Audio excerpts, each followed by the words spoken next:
At least a glimpse of what's going on in the heads of our primate relatives has recently come not from our cousins, the chimpanzees, but from what might be thought of as second cousins twice removed, rhesus monkeys. Humans and monkeys last shared a common ancestor some 14 million years ago.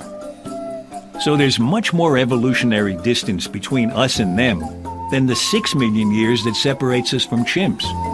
I'd like it to be so that the monkey has to walk that way. But Yale University psychologist Laurie Santos sees in that distance a valuable perspective. The reason I get into this is not because I'm interested in monkeys or what they know about the world. I just think that the monkeys are a really clean way to study the evolution of our human nature. So in fact, I'm not in it for the monkeys, I'm in it for the humans. Laurie and her students come frequently to this small Caribbean island. For some 70 years, it's been home to a lively population of rhesus monkeys, maintained solely so that researchers can study their behavior in a natural setting. Today, the plan is to demonstrate for us an experiment that has done much to convince even skeptics that monkeys have at least a working notion of other minds. Monkey! Hey, monkey! Monkey, look! A monkey is tempted by 2 grapes. Both are placed on the ground, but only one human turns her back. We're good. Almost every time Laurie Santos and her students have done this test, the result is the same. The monkey steals the grape from the person who isn't looking. Up. Turn.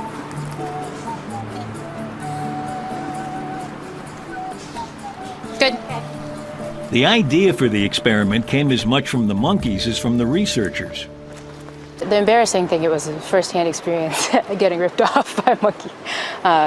We'd had many of these unfortunate experiences of running these other studies that had food and so on, and we'd put a lemon to the side, write something in our notebook, and look back, and the lemon was running up a hill, being carried by a monkey. So we said, well, this is a behavior they seem to do naturally. They seem to understand something, but what do they really understand about it? So that was how we got into using this behavior to really look at what they know about our perceptions and hopefully our mental states.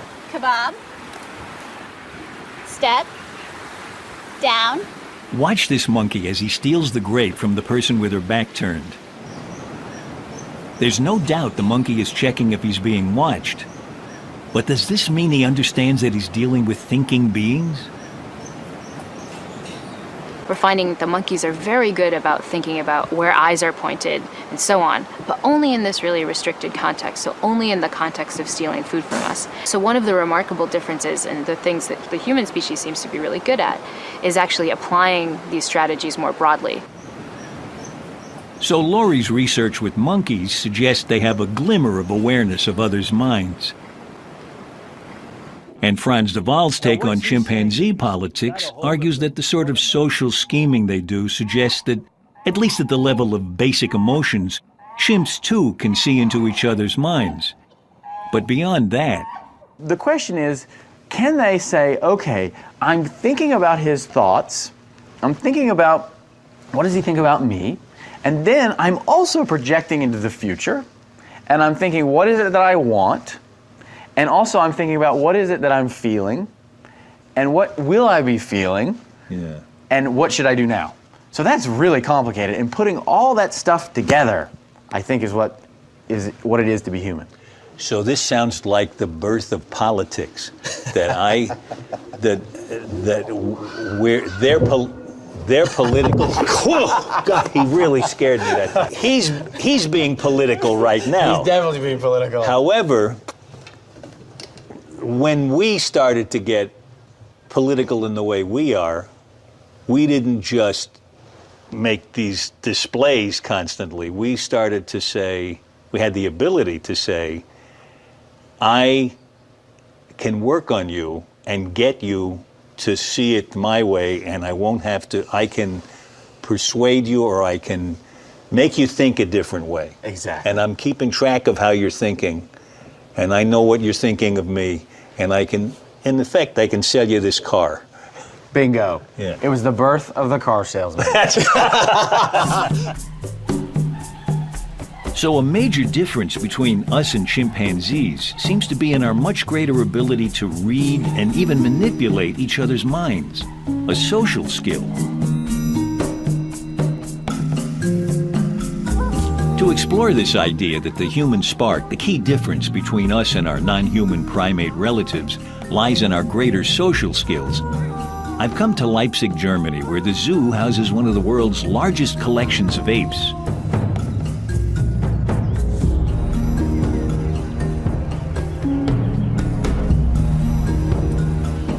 Here there are gorillas who went their separate evolutionary way some 12 million years ago. Look at this. Oh! Bonobos, close relatives of chimpanzees.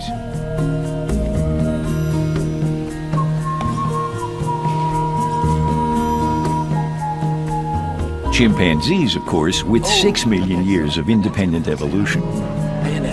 She'll come say hi. She'll say hi. And orangutans, our most distant ape cousins, who, unlike the African apes, forged their own path in Asia starting some 15 million years ago. Hey, big guy. I'm here with Mike Tomasello, who spent his whole career comparing the abilities of apes and humans. Hello, pal. Hey. Oh, sorry. What did he think? That was a greeting. Oh, that was. You know, they're so big and hairy. They really scare me a little, these guys. No, he's a gentle giant. Ganz tollen Vogel, huh? In addition to the apes at the zoo, Tomasello and his colleagues at Leipzig's Max Planck Institute for Evolutionary Anthropology have as their most important research subjects human children.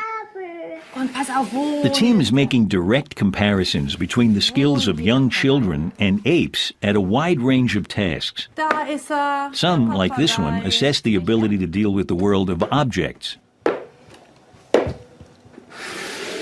Wo ist der Löwe jetzt hingegangen? Genau, da war er. Schau mal, Niklas. Pass mal gut auf, wo der Frosch hingeht. Wo ist denn der Frosch jetzt? This is really tracking his ability to imagine things moving in space. Yes, even when you can't see them. So if you can imagine in evolution, knowing where a predator is going when he leaves in a certain direction, or knowing where your mom is going when she heads in a certain direction. And all mammals are really good with space. So humans probably have very few, if any, unique and special skills in the spatial domain. When chimpanzees are tested with the same task, they do at least as well as children. 50? In fact, in a battery of similar tests of their ability to deal with the physical world of objects, children and apes were little different.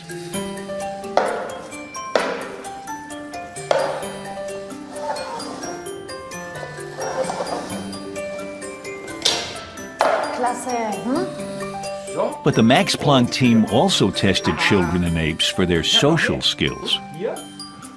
So. Und hier. Und hier. Oh.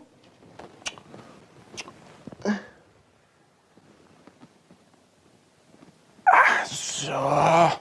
Und hier. Fertig. Let's see, I'll put this one up here, and then I'll just put this one up. Oh,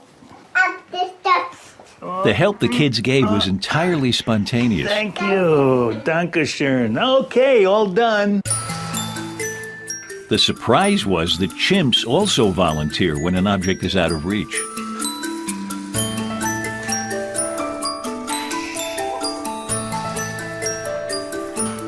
So this suggests that potentially altruistic motivation to act on behalf of others is something that is shared among chimpanzees and humans, and therefore something that maybe was already a characteristic of our common ancestor.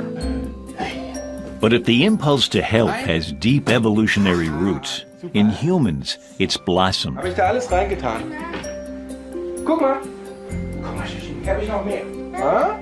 Guck. Oh. Ah. Ui.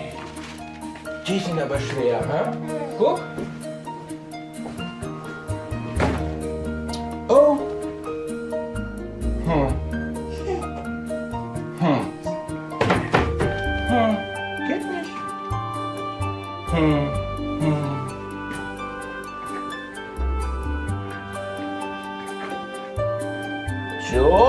und drin. Haha! While helping in chimps was limited to reaching tasks, human children are eager to help with all sorts of troubles.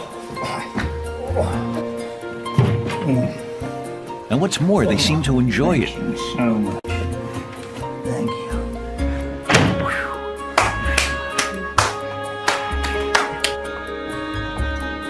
And it's in this social realm that the kids who come into the Leipzig Institute to play games with the experimenters outshine their ape cousins. Nowhere is this more true than in the way children learn. Here's an experiment I found especially eye-opening. Stefan's just been shown how to use this toy, and he copies faithfully. Now look what happens when the polar bear puppet does it differently. So, toll, jetzt bin ich dran. Achtung. Hier auf dem Kugel. Ach so. That was exactly what we see is the kid saying, not only that you did it wrong, but here's the right way to do it. Yeah. So. This time, Stefan is shown how to push a block in a complex procedure that involves assembling and using a tool. Oh, jetzt habe ich gedacht, toll. So, jetzt bin ich nochmal dran, Jim, ja? He's also told the wrong way to move the block. Dann bin ich dran. So geht doch gar nicht Dachsen. Nein! Ich doch Dachsen. Jetzt werde ich Dachsen. He's really into it. He's into it. He's definitely Ich into it. Dachse. Now it's the polar bear's turn. Hier? Stefan tries to get the bear to do it right, Hier. and he tries to stop him from cheating. Hier brauchst du das. Ich Dachse. Nee, du brauchst das. Nee, das brauchst du. Vorhang wieder auf. This whole notion that there's a right way and a wrong way to do things, and that children soak up what they're shown, is a major theme of the Leipzig research. Here, Ingrid has to get the dye out of the plastic tube.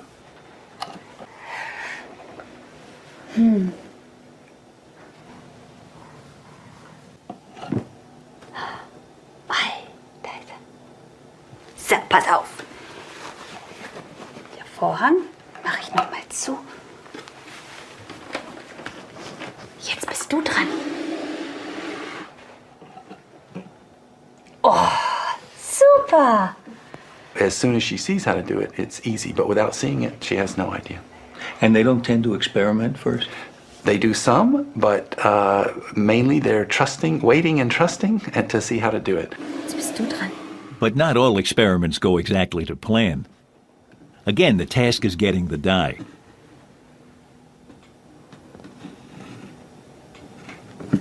This time, Ingrid doesn't wait to be shown. Toll. Super. Dann kannst du den. You're an Einstein? Yeah, exactly. She figured it out without having a model, so I mean, she went right for that twisting thing. that was brilliant. Guck mal, was ich mache. Now Ingrid is shown the right way to do it, the way grown-ups do it. Jetzt bist du dran.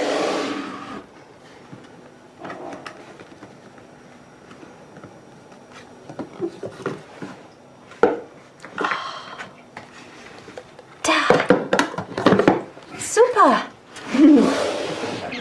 So it turns out that you can make Einstein do whatever you want. No matter how smart Einstein is. No matter how smart Einstein is, Einstein will be influenced by watching other people do it, especially if they're older and seemingly more skilled. Now it's the turn of the orangutans in the Leipzig Zoo. All the experiments here, by the way, are done in full view of the public. Sophie is shown how to get the grape, in this case by the twisting method.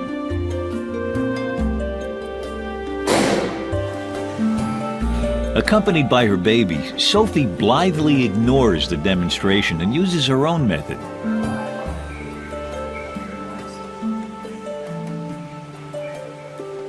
So she did it the other way. She did it the way she likes to do it. She didn't really care the way he did it. I guess the question is, if the orang doesn't copy the human, maybe it's because they don't care what humans do. That's possible. And so in this study, we're going to actually have an orangutan demonstrator for the other orangutan. So at the moment, this orangutan is being trained the way to operate it, and she will operate it for the other orang, and we'll see if the second orang follows the demonstration of the first orang, or if she does it her own way. Sophie has been trained to get the peanut by pushing down on the white cylinder.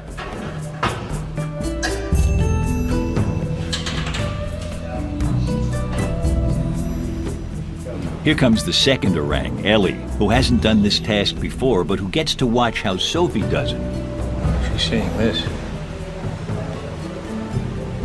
So she saw it. Now my expectation would be that if you let her in there, she'd do it the same way.